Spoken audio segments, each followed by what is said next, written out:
Okay, this problem is dealing with the order of operations. I got it from your review preview problems, problem 120. And I chose to do D with you today because it's probably the most complicated of those four.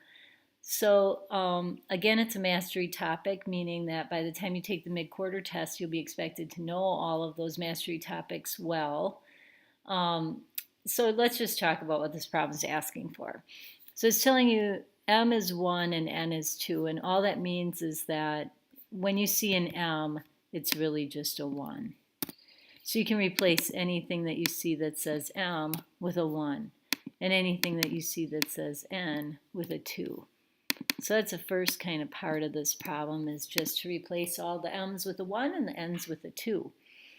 And now there's a certain order that math is done in. When I look at this problem, I kind of section off certain things. For example, let's not use that one. This part up here is sort of one number. That's the number 15. And so I would just think of that as being a 15. 15 times 1 is 15. So there, I don't have to think about it being 15 times 1. So then, let's just go over here. 2 plus 1, if you just look at that, 2 plus 1 is just the number 3. I never say 2 plus 1. So I'm going to think of that as being 2 plus 1.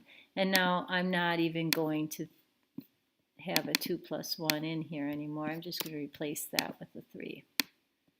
And replace this with a 15. There. Now, staying on this thing, as long as I'm here, I notice that 15 over 3 is really just the number 5. So I never would think of that as 15 over 3. 15 over 3 is saying 15 divided by 3, and that's just 5. So I'm just going to start out by doing that 5. Minus, whenever I see a minus or a plus, I kind of pause for a second and I look at what's happening next. So I'll keep that minus there.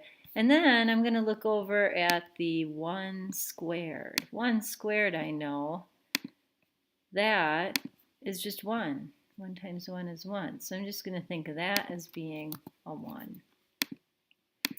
And now I can get rid of that.